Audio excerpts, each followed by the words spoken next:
Hi, I'm Dr. Jennifer, and if you are between the ages of 75 and 85, or if you love someone who is, I need exactly the next 10 minutes of your time.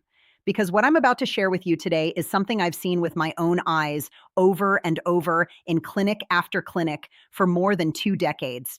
There is a small group of people in this age range who simply do not age the way everyone expects them to. They walk a little taller, they laugh a little louder, their minds stay sharp while their friends start repeating the same story 3 times in one conversation. And for years, I assumed it was luck. Good genes, maybe a little bit of stubbornness, but it isn't luck at all. It's habits. 6 very specific habits that almost nobody talks about anymore. Habits that used to be common sense a generation ago, but have quietly disappeared from most people's daily lives. I call them the quiet 6 because the people who still practice them rarely brag about it. They just live it.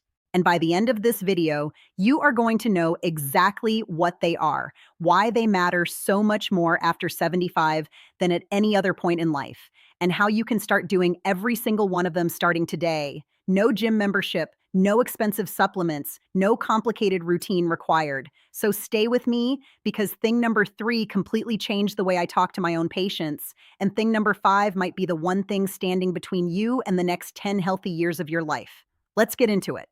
The first thing almost nobody does anymore is take a real walk outside every single day, rain or shine, rather than just shuffling around the house. I had a patient, I'll call her Eleanor, 81 years old, sharp as a tack, who told me her secret was something her own mother used to say: the mailbox is a destination.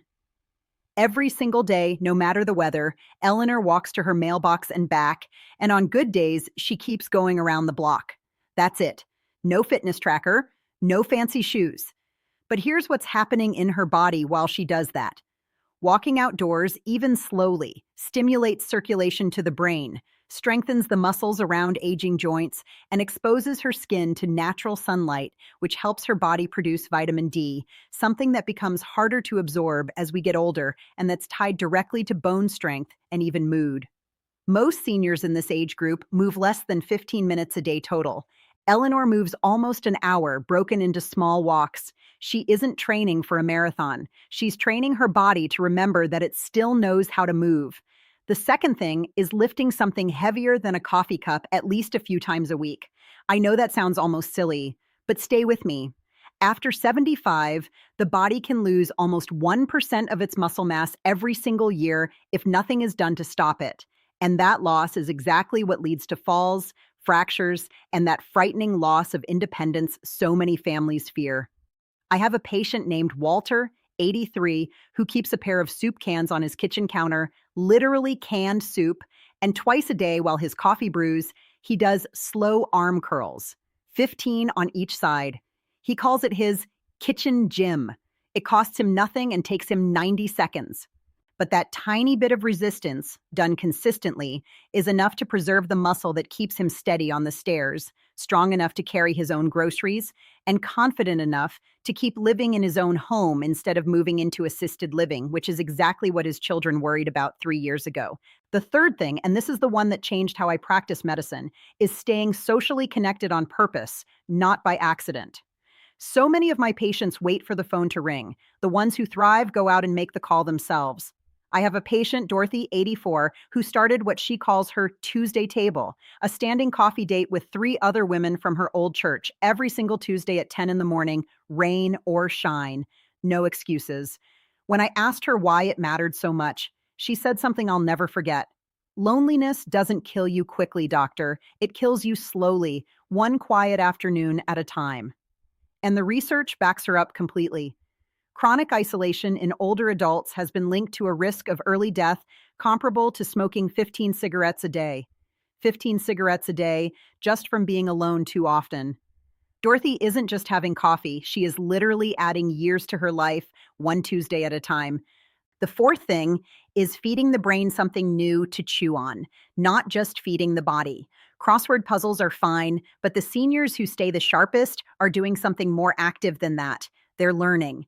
Actually learning. I have a patient named Robert, 79, who decided at 76 that he was finally going to learn Spanish, something he'd wanted to do since he was a young man stationed overseas. He uses a simple app on a tablet his granddaughter set up for him. just 15 minutes a day. He isn't fluent. He'll probably never be fluent. But his brain is building brand new neural pathways every single day, something neuroscientists call cognitive reserve. And that reserve is one of the strongest protective factors we know of against memory decline. The brain, much like the body, follows the same rule: use it or lose it. Robert isn't learning Spanish to impress anyone. He's learning Spanish to keep his mind young. The fifth thing, the one I mentioned earlier that might matter more than people realize, is eating enough protein at every single meal, not just at dinner. This is the one most families get completely wrong. As we age, our bodies become less efficient at using protein to maintain muscle, which means the small breakfast of toast and jam that worked perfectly fine at 50 is now quietly starving the muscles at 80. I have a patient, Margaret, 77, whose daughter started adding a scoop of plain Greek yogurt or a couple of eggs to her breakfast every morning alongside her usual toast. Within 4 months, at her follow-up appointment, Margaret's grip strength, something we actually measure in clinic, had noticeably improved. Grip strength might sound like a strange thing to track, but it's one of the best predictors we have of overall strength, independence, and even longevity in older adults. One small change at breakfast. That's all it took. And the sixth thing, the quiet one that almost nobody discusses anymore, is keeping up with regular checkups and screenings even when nothing feels wrong. I cannot tell you how many times a patient has said to me, "Doctor, I feel fine. Why do I need this test?" And I understand the instinct completely. But after 75, the body can hide serious problems remarkably well. Things like silently rising blood pressure, early bone thinning, or shifts in heart rhythm. Problems that often show no symptoms at all until they become emergencies. I have a patient, Henry, 82, who almost skipped his annual checkup because, in his words, "I haven't felt this good in years."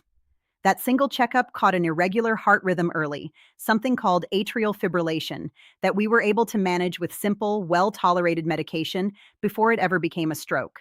Henry is doing wonderfully today, gardening, traveling, spoiling his great-grandchildren. But he is doing all of that because he kept an appointment he almost canceled. So there you have it. Daily walks outside, no matter how short. A few minutes of real resistance work, even with soup cans. Social connection that you build on purpose, like Dorothy's Tuesday table.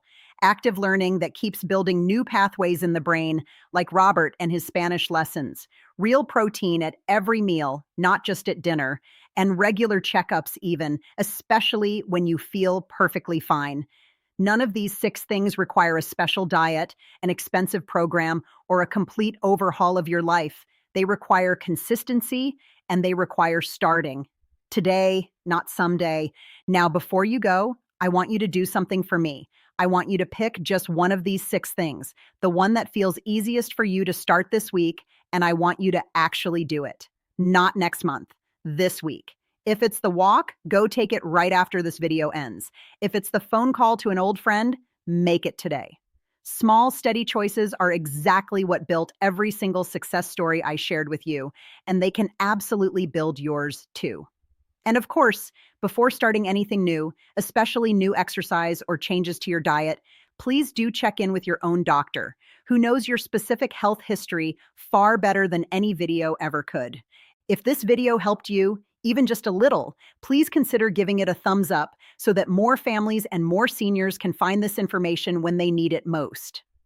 Subscribe to this channel because every single week I bring you real, practical guidance straight from my own clinical experience. No fear-mongering, no gimmicks, just honest information that respects your intelligence and your independence. And please, in the comments below, tell me which of these six habits you're going to start with. I read every single comment, and I would be so genuinely glad to hear from you. Take care of yourselves, take care of each other, and I will see you in the next video. This is Dr. Jennifer, wishing you many more strong, sharp, joyful years ahead.